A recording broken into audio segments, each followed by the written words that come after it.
ധനകാര്യ കമ്മീഷന് മദ്യം വിളമ്പി സൽക്കരിച്ച് ഫണ്ട് കിട്ടുമോ എന്ന് പരീക്ഷിച്ച ഉമ്മൻചാണ്ടി സമർത്ഥമായി കബളിപ്പിക്കപ്പെട്ടു അത്രേ.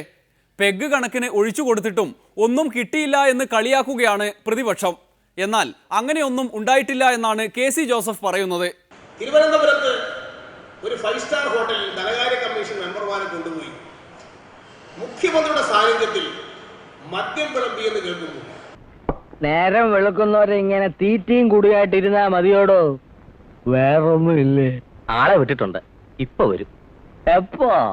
ഈ കമ്മീഷന്റെ മുഖ്യമന്ത്രി കൊടുത്ത അത്താഴ വിരുന്നിൽ മുഖ്യമന്ത്രിയുടെ സാന്നിധ്യത്തിൽ മദ്യം വിളമ്പിയെന്ന വളരെ അടിസ്ഥാനരഹിതമായ ഒരാക്ഷേപം ചിലർ ഉന്നയിക്കുകയുണ്ടായി. എപ്പോ കൊണ്ടുവരും? അയ്യോ, ഇപ്പൊ കൊണ്ടുവരും. പോയി കൊണ്ടുവാടാ ചൂലേ. കേരളത്തിൽ ഒരു മുഖ്യമന്ത്രിയുടെ അത്താഴ വിരുന്നിൽ മദ്യം വിളമ്പി എന്ന ആക്ഷേപം ഞാൻ പൂർണ്ണമായും നിഷേധിക്കുന്നു.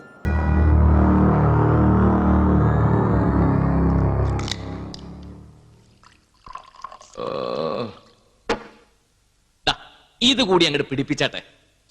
മിലിറ്ററിയാ സാറിന് വേണ്ടി പ്രത്യേകം പറഞ്ഞയച്ച് മേടിപ്പിച്ചതാ. അങ്ങനെ ഒരു സംഭവം അവിടെ ഉണ്ടായിട്ടില്ല.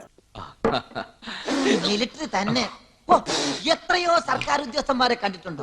ഇത്രയും മഹാമനത്തുള്ള സർക്കാർ ഉദ്യോഗസ്ഥരെ ഞാൻ ആദ്യമായിട്ടാണ് കാണുന്നത്. ഇത് റിപ്പോർട്ട് ചെയ്തതിന് മുമ്പായി വസ്തുതകൾ വെരിഫൈ ചെയ്യേണ്ടതായിരുന്നു. ഒരു കോൺഗ്രസ്സുകാരനായ ഒരു മുഖ്യമന്ത്രിക്ക് എങ്ങനെ ഇത് ചെയ്യാൻ സാധിച്ചു? ശ്രീ കോടിയേരി ബാലകൃഷ്ണൻ പോലും ഈ ആശയം ഉന്നയിച്ച് വളരെ നിർഭാഗ്യകരമായി പോയി. അദ്ദേഹത്തെ പോലെയുള്ള ഒരു സമുന്നത നേതാവ് ഇത് പറയുമ്പോൾ വസ്തുത വെരിഫൈ ചെയ്യേണ്ടതായിരുന്നു. എന്തായാലും ധനകാര്യ കമ്മീഷൻ വന്ന് കണക്കുമെടുത്ത് ചിരിച്ചു കാണിച്ച് തിരിച്ചുപോയി. കേരളത്തിന് ഒന്നും കിട്ടിയുമില്ല. ഒന്നും തന്നില്ലെന്ന് മാത്രമല്ല, കയ്യും കണക്കുമില്ലാത്ത കണക്കെഴുത്തുകാരൻ എന്ന് മാണി സാറിനിട്ട് കുത്തുകയും ചെയ്തിട്ടുണ്ട്. ധനകാര്യ മാനേജ്മെന്റിനെ കുറിച്ച് ആര്യാടൻ പറയുന്നത് പോലെ തന്നെ ഇന്നത്തെ ഡെമോക്രസി പൂർത്തിയാകുന്നു. നാളെ കാണും വരെ നന്ദി, നമസ്കാരം.